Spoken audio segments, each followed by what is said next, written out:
Hi, and welcome back to the Community Show. This is Josh Stokes again, and today we're here at Wilderness Adventure, where we're going to meet with some of the wonderful staff here that make this place happen. If you're not familiar with Wilderness Adventure, they're a campground slash event center slash retreat center here located in Craig County, just outside of Newcastle. The things they offer here at Wilderness Adventure are are too numerous just to describe in a small intro. But if you like kayaking, canoeing, swimming in a creek, zip lines, rock climbing, cave diving, or just general camping, if you like music, um, they have a little something for everybody. And whether your group is a corporate retreat who's not really doing a whole lot of activities but wants to get to know everyone, they can help you out. If you got a group of kids that are just needing to get outdoors and go experience nature, they got your back too. If you just want to hang out, eat some good food, and listen to some good music, set up a tent, or go in one of these wonderful lodges they have here, they can help you out. So let's take a look at what all they have to offer. Tune in, and we'll show you a little bit of what Wilderness Adventure is all about. But as always, the best way to experience this place is come here yourself. Let's go check it out.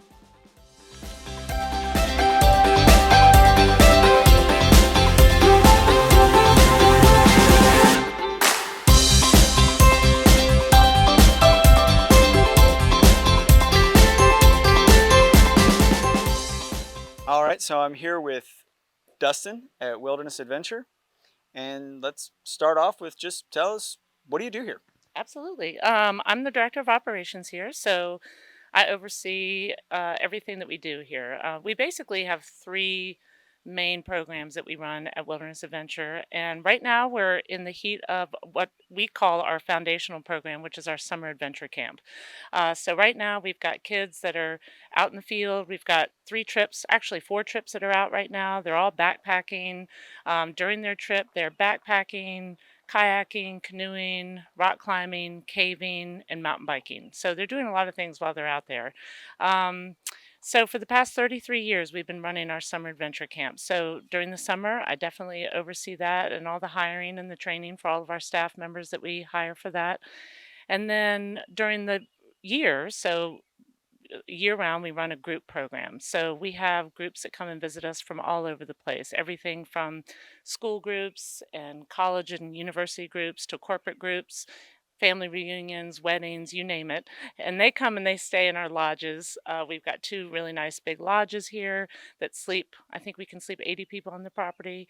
And they're a little bit more custom design. They come and we feed them, wine and dine them. They get to choose sort of what activities they want to do during the day, if they want to do activities at all. So for school groups, they like to do a lot of activities.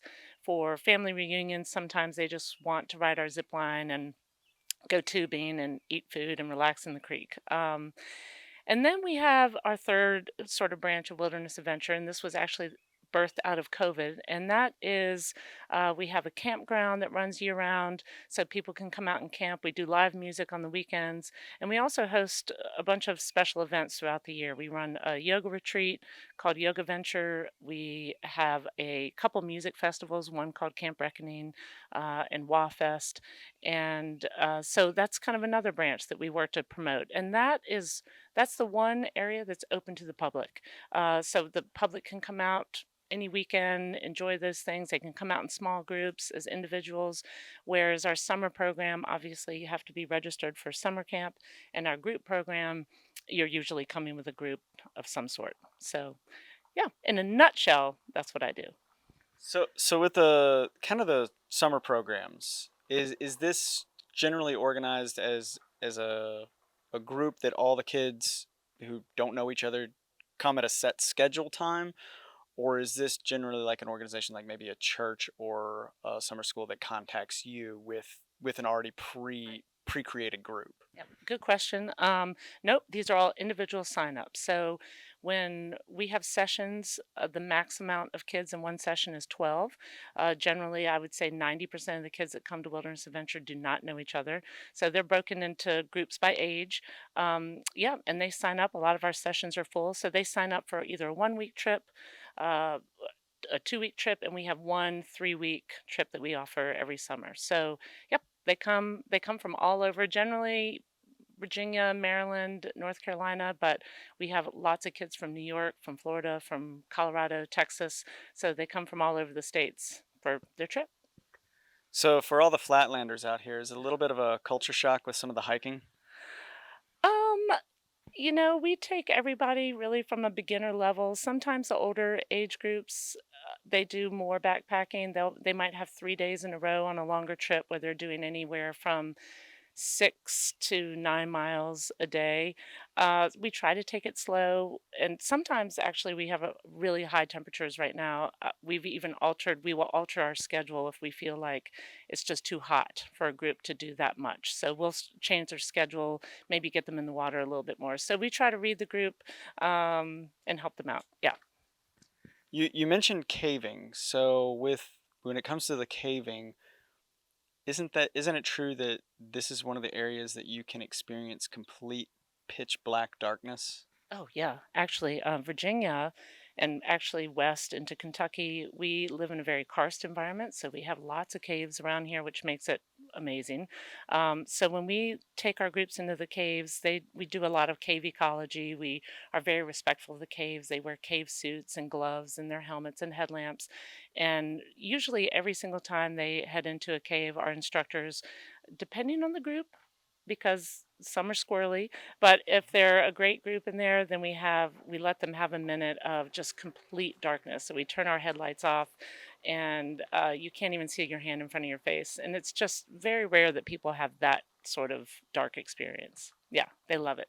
Plus, it's nature's air conditioning. So on a really hot day, it's awesome to be in a cave. So yeah, it's what 72 degrees around. I think it's lower than that. I feel like it's in the 60s, maybe 65, anywhere between 65 and 70. Obviously, it depends on where you are in the cave, but yeah, it's awesome. It's supposed to be 95 today. Can we go caving? Oh, yeah, we can. I'd have to find a staff member to take you, but And behind us, we have a lot of these kayaks.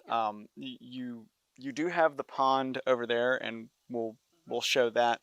Are there other rivers or streams that you take the kayaks on that they have an all day experience on the kayaks, or is it a kind of just a 3 hour tour? sure. So we really use the kayaks for our summer program. We have a couple groups that come and visit throughout the year that want to go kayaking, but everyone starts out by doing an introductory class on our pond. So we use our pond for getting people familiar with the strokes.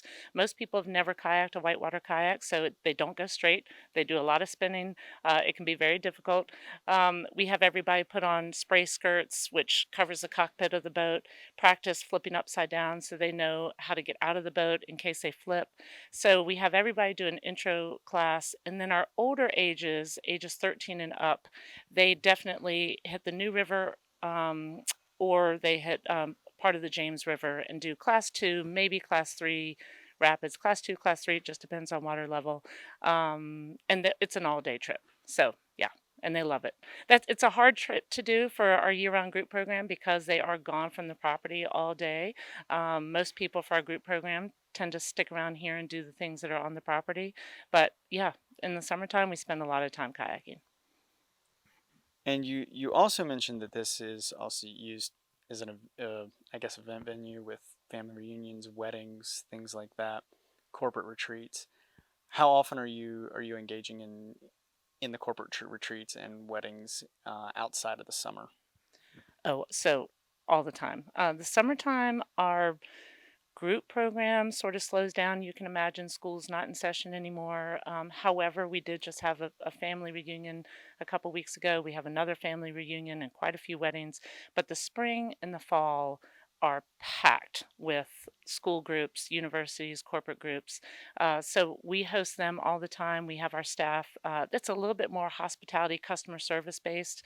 They're coming here. We want to make sure that they're happy. Their food is great. The kids in the summertime don't get the luxury of getting home cooked meals, unfortunately. They'll tell you that. But so so yes, we're engaged with that. I mean, really, it is jam-packed from, I would say, end of March all the way through the beginning of November. Now, it's my understanding you have one of the largest zip lines in the nation. Is that correct? Well, so again, we were founded in 1990. So the zip line is one of our longest running events here. Back in the day, it is just over 900 feet long. It kind of follows a slope and comes down a mountain.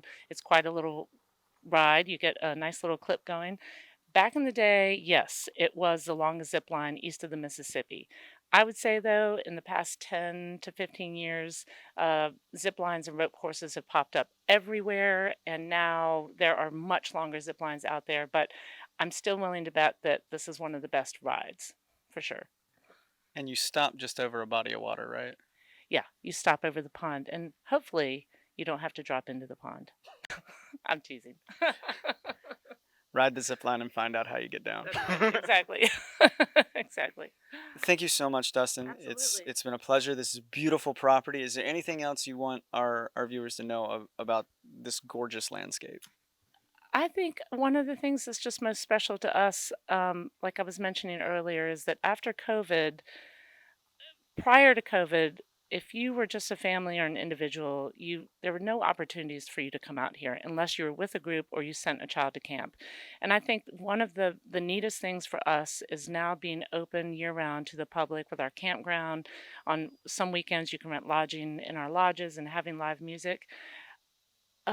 There's so many people that have never been out here. So I just invite people to come out now with their families. We're 500 acres right on Craig's Creek, which is beautiful. So sometimes it's just nice to rent a tube and go float and with your family and come and sit in the creek afterwards and relax and then come up and eat some good food. So, yeah.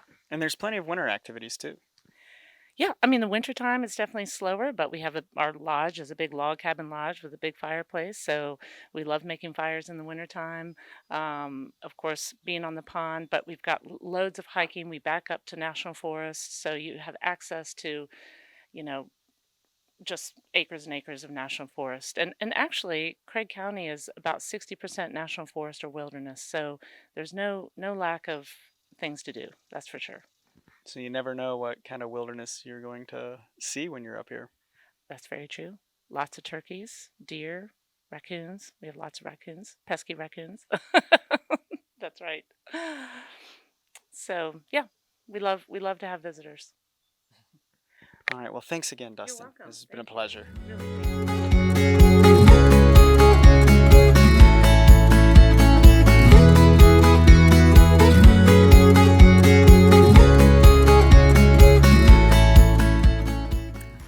All right. So we are here with Jamie. She is going to tell us a little bit about how Wilderness Adventure got started. Let's just jump right in. How long have you been with Wilderness Adventure and not just working full time? How long have you been involved in Wilderness Adventure? Well, Wilderness Adventure started, in 1990, and which my father started, and I remember going out with him looking for property to start this business. And back in the day, the first trip only had 30 some kids in it, and on the property there was just a house that was rat infested, no electricity, no plumbing, and believe it or not, these people sent their kids here, which I found fascinating. And there was nothing here, and they dropped him off, and my dad, packed up their gear into backpacks, and we were off. We went into the national forest. We didn't really know. He had a plan on where we were going, but there were days we bushwhacked, and back then we really just did canoeing and a little bit of rock climbing. But that was it. And then every year it would just double in participants until it is what it is today. And go ahead, you were to ask me a question. So apparently they're doing something right. I mean, starting from one cabin to what it is today. So, what would you attribute that growth to? Because you said it was just very simple trips starting out, and what made this place stand out? I think the type of program that it is, it's an all outdoor program. There isn't too many programs that are like this, at least back when my dad started it, where you come here, you're issued a backpack, a tent, a sleeping bag, all the equipment that you need to survive in the woods. And I think other programs you probably have to have the equipment, but these people would come here, we give them everything they needed to have a really good experience. And I think that's why the people that we hired were just really great, outstanding people.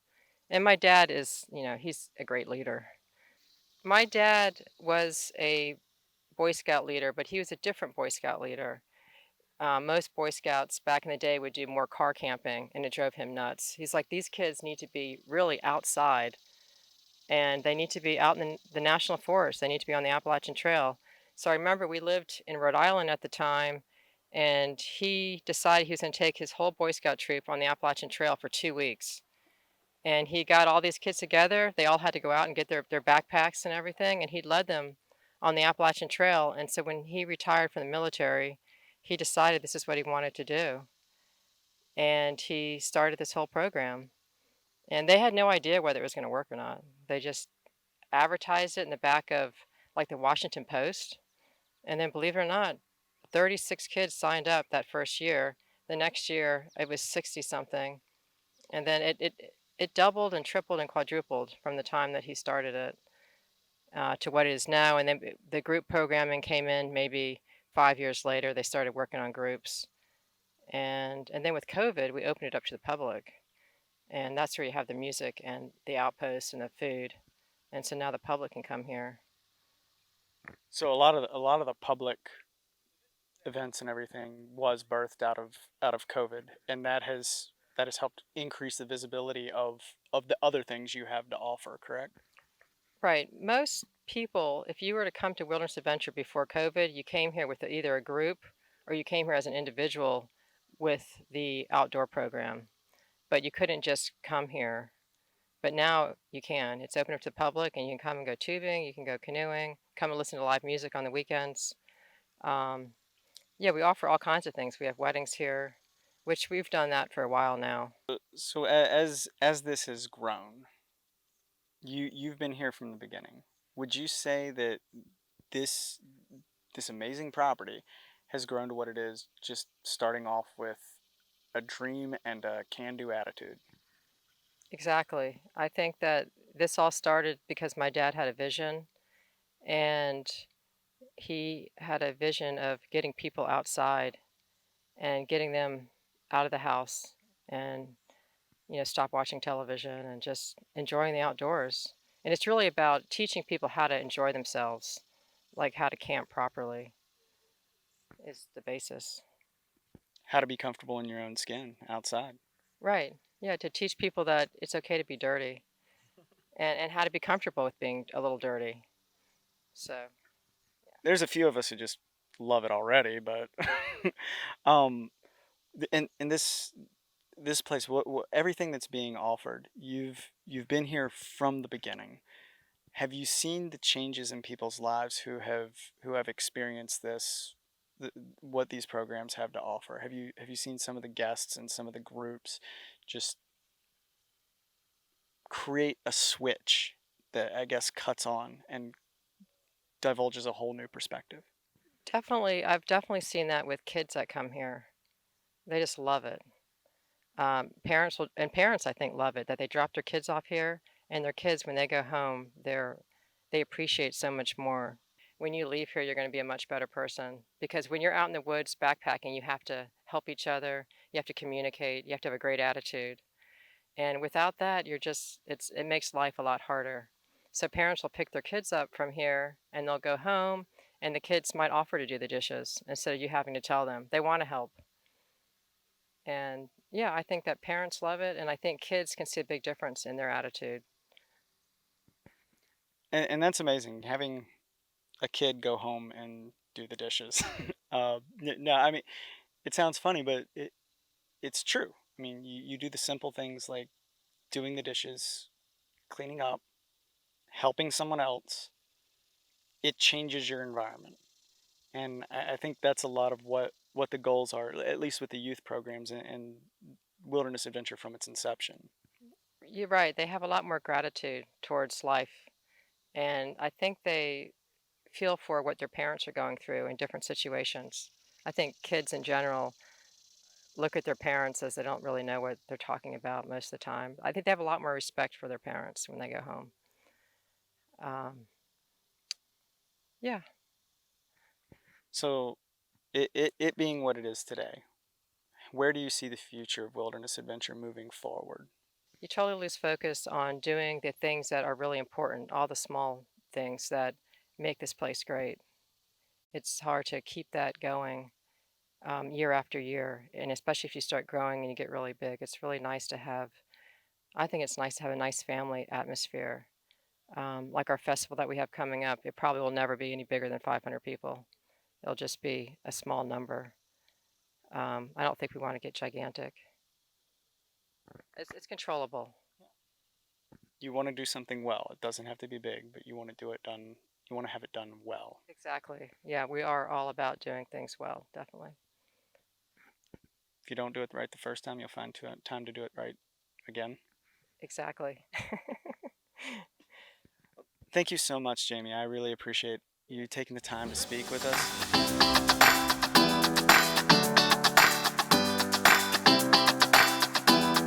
We're here with Tim in Wilderness Adventure, and you are the marketing director for Wilderness Adventure. You handle all the events, all the customer-based experiences that are going on here. Behind us, we have camping. So, what kind of camping is offered here?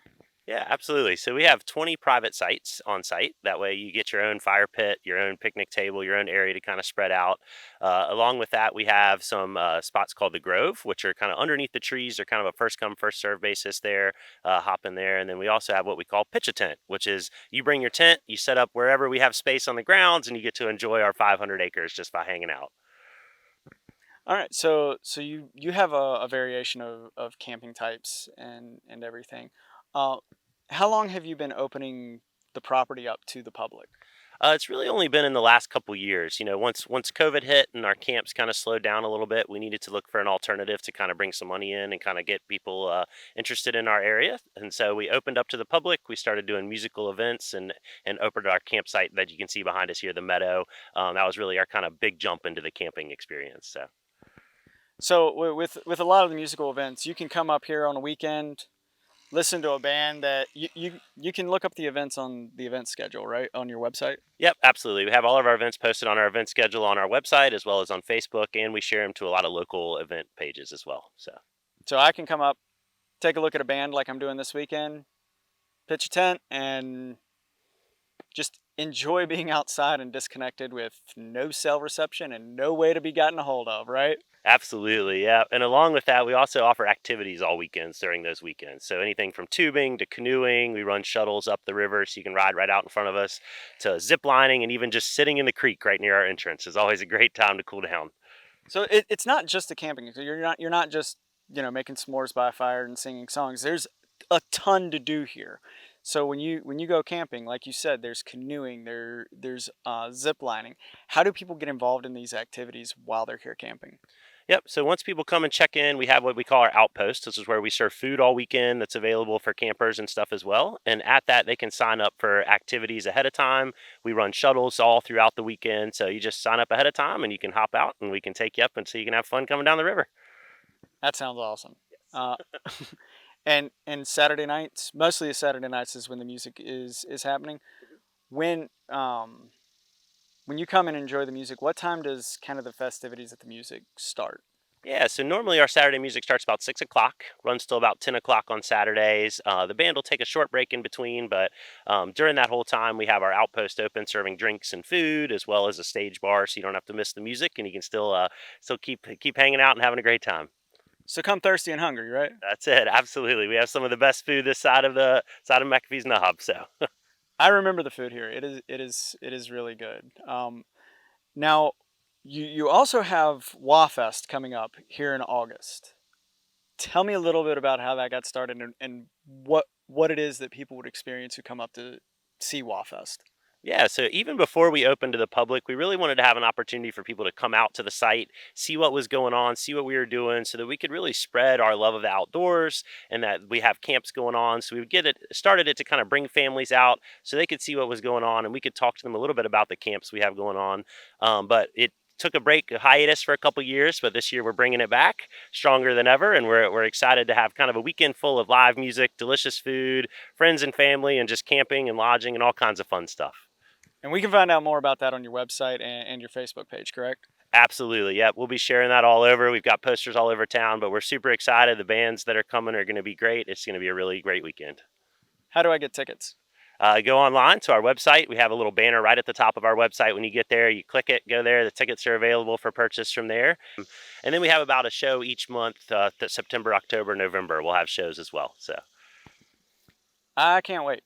So, and are you're carrying this into the fall? Of course, you're not doing a whole lot in the winter for obvious reasons. When does it pick back up? we normally pick back up with our festivals and events kind of early May. So a lot of times we'll have what we call Yoga Venture in May. We're going to do another version of our Camp Reckoning, which we did last year. We're going to do that again this coming summer. So we have a few big events, but we start opening our music right at May, right around Mother's Day is our first event. So. And if you find yourself needing to get away in the winter, you still offer lodging up here in the winter months as well, which I'm sure this place is gorgeous with a dusting of snow. Yes, it absolutely is. It's a great place to be in the winter. We offer indoor lodging as well as camping. Winter camping is some of my favorite camping because not as many people out there. You get to enjoy it all to yourself, and with all the leaves off the trees, the views are just incredible. So it's worth it. Nothing quite like a sunrise over a snowscape, right? Absolutely, yeah. And we have this great hike up to what we call the bluff here, which is just a short half a mile hike from the campground. That's just amazing views. You can see mountain ranges in the distance. It's a great place to go on a snowy day. Things you're not going to find on Google, right? Absolutely, yeah. You're getting the inside tips here. All right. Well, if y'all have a chance, come up, check them out. It's they have so much to offer, so much more than what I think we can cover in a 30-minute segment. Is there anything else that you want to tell our viewers about Wilderness Adventure and about the events and camping that you have going on? I'll just say the one thing that I've heard from everyone that's made it out here this summer, even if it was their first time or their 30th time, is once you get out here and experience it, you want to keep coming back because it's just a great time. There's so many activities for the entire family to do, and there's just you can't go wrong getting out in nature and enjoying yourself. So, all right, Tim, thank you so much for taking the time to talk with us. And to our viewers, it's just a short drive to Craig. If you're in Floyd, come on up. You're not going to be disappointed.